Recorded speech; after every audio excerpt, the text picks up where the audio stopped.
tarde, Luciana. Em nome do Jordan Cury Advogados, agradeço a sua participação no Enfoco no JC. O primeiro, aí, a segunda temporada, o primeiro do ano de 2021. Então, muito obrigada em nome do escritório. Bom, a gente vai começar falando um pouquinho dos impactos da transformação digital, tá? Bom, a gente bem sabe, né, que escritórios e empresas constituídos antes do surgimento da internet vão enfrentar e enfrentam aí enormes desafios, né? Pois será necessária uma super mudança estrutural dessas organizações, com investimento em tecnologia, pensando realmente no negócio para alcançar aí bons resultados, né? Aumentar e alcançar aí excelentes resultados. No nosso meio, por exemplo, em escritório de advocacia, a gente não estava preparado, eu acho que nem os grandes escritórios estavam preparados para esse novo modelo de atuação, né? Os colaboradores em home office, os clientes, o contato do cliente intermediado por reuniões via web meeting. Então, quer dizer, foi uma grande mudança, toda até em virtude da pandemia. Como é que você avalia a resposta das empresas brasileiras aos novos desafios tecnológicos e como nós estamos inseridos nessa nova realidade global? Legal.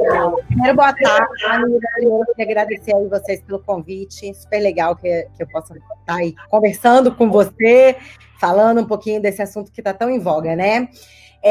Bom, eu acho que a gente já estava passando por uma revolução tecnológica, então a gente já estava entrando um pouco nessa transformação digital, nessa transformação do modelo agile, né? E aí a pandemia, acho que ela acabou amplificando muito tudo isso que estava acontecendo, e a gente foi obrigada rapidamente a conseguir se reinventar, se transformar, e a gente acabou tendo que fazer algumas mudanças que numa situação normal levaria anos para acontecer, né? Então, muitas empresas fizeram em 2, 3 meses o que eles levariam anos para fazer, 2, 3 anos, nesse mundo digital, né? Que é começar a trabalhar muito mais com a automação. A gente está aqui, ao invés de estar falando numa entrevista e eu aí no escritório, eu estou na minha casa. Então, essa coisa do home office, mas isso não é tudo, né? Então, quando a gente fala um pouco da transformação digital, a gente tem que preparar não só a parte tecnológica, mas também a parte humana. Então, os nossos funcionários, os líderes, têm que estar preparados para essas mudanças e para a forma de trabalho que a gente passou a ter, que é completamente diferente, né? Então, assim, hoje a gente se vê forçado a acelerar todos os processos, testar todas as ideias digitais no meio do caminho. Então, não tenho tempo de deixa eu fazer um teste, deixa eu fazer um piloto com algumas pessoas e depois, se der certo, eu implemento. Não, a gente teve a obrigação de rapidamente implementar tudo isso, implementar novas tecnologias. Então, as empresas, você falou, né, os escritórios, a gente teve que começar um processo todo de digitalização de tudo que a gente fazia. Muitas empresas começaram a usar muito mais o analytics, muito mais a robotização dos processos. E eu acho que agora vem uma segunda etapa de entender como esses avanços tecnológicos podem trazer benefícios para as companhias, de novo, em termos de analytics. Então, você usar o analytics para entender os seus clientes, você usar a robotização para fazer as tarefas mais básicas.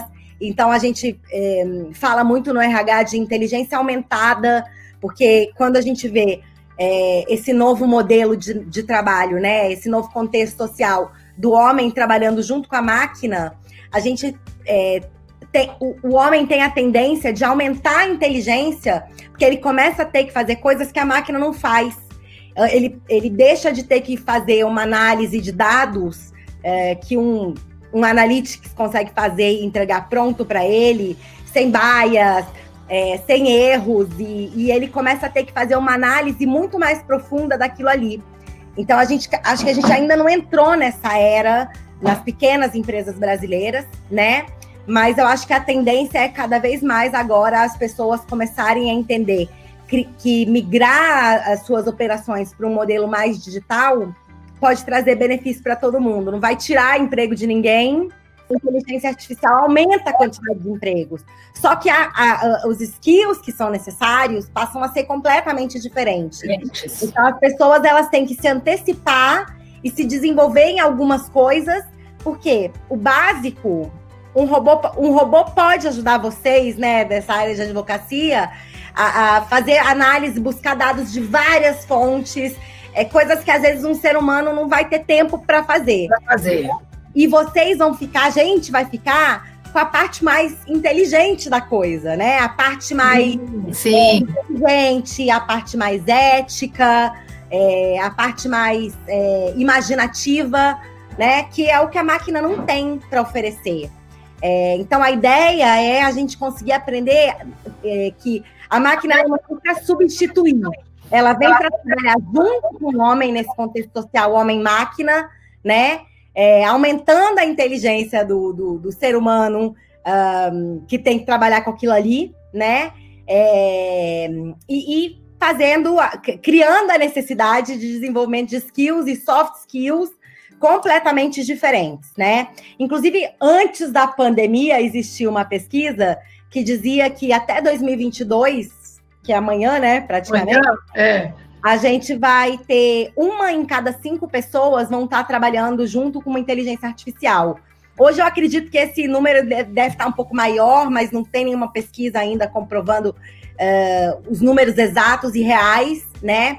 Mas isso quer dizer que a gente realmente tem que começar a buscar coisas diferentes, skills diferentes. As empresas têm que entender o que eu posso trazer de tecnologia para me ajudar. Então, acho que a gente foi no básico porque teve que ir, né?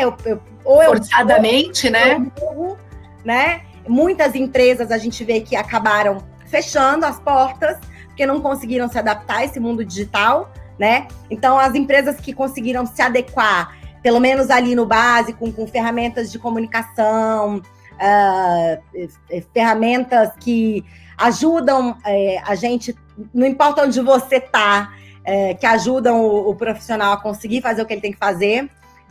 Acho que já a maioria tem. O e-commerce, eu acho que a maioria acabou tendo que entrar, porque hoje em dia você vê que em shopping eles já criaram e-commerce, restaurantes super pequenos já tem e-commerce, então é um mundo já completamente diferente. A gente vê aí empresas como, sem citar nomes, né, mas empresas de delivery, empresas de entrega, que hoje tiveram um crescimento aceleradíssimo, né, forçando as empresas realmente a entrar nesse modelo digital, que já vinha acontecendo, mas numa velocidade completamente diferente, né? Na sua avaliação, até como profissional, né, a executiva da área de RH, qual a importância estratégica do fator humano nas empresas? Como é que você avalia isso? Como é que o departamento de RH vê esses profissionais, busca esses profissionais? E até se o RH, com toda essa mudança, transformação, também está preparado, né? De que forma que o departamento de RH atua dentro das organizações? Eu acho que o grande desafio dessa transformação digital que a gente vem passando, e agora mais aceleradamente, como a gente falou, né? O desafio de fazer a gestão de pessoas. Então, quando você faz uma transformação digital, é fácil você implementar um sistema. De novo, a gente já viu que isso não é um bicho de 7 cabeças, né? É fácil você implementar uma ferramenta de gestão, uma ferramenta de e-commerce, mas o que eu acho que os grandes dilemas que isso traz, né, são dilemas muito mais relacionados a pessoas. Então, como que vai ser a cultura dessas novas empresas? Como que vai ser a experiência dos clientes trabalhando num mundo tão digital? que é o que você falou, né? A parte do relacionamento que se transformou em muito mais importante do que era antes. Novas formas de pensar, novas formas de trabalhar, né? Quais são os skills que a gente tem que desenvolver? Então, eu acho que algumas perguntas que a gente acaba se fazendo, né? Como que eu vou treinar meus funcionários nessa era digital? Que habilidade que eu tenho que ter para fazer a minha função? Será que o robô vai roubar o meu trabalho? Será que vai diminuir a quantidade de empregos, né?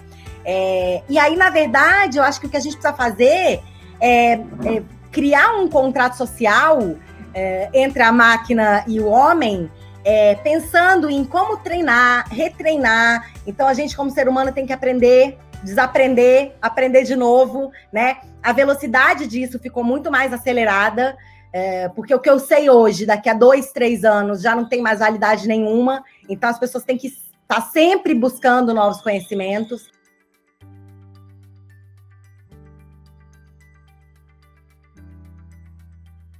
O líder aprendendo a lidar, mas o líder tem que aprender a lidar e tem que aprender a ajudar o seu time a lidar com isso também de uma forma smooth, né? De uma forma tranquila, sem reduzir a produtividade, que eu acho que é um grande medo. Como é que vai ser com as minhas pessoas trabalhando em casa? Será que a produtividade vai cair? Depende de como a gente vai liderar esse time, né? Então, os líderes têm que ter foco nos resultados, ao invés de foco em quanto tempo a pessoa está ali, ajudar as pessoas a priorizarem, a definir objetivos, ter foco no alcance de resultados.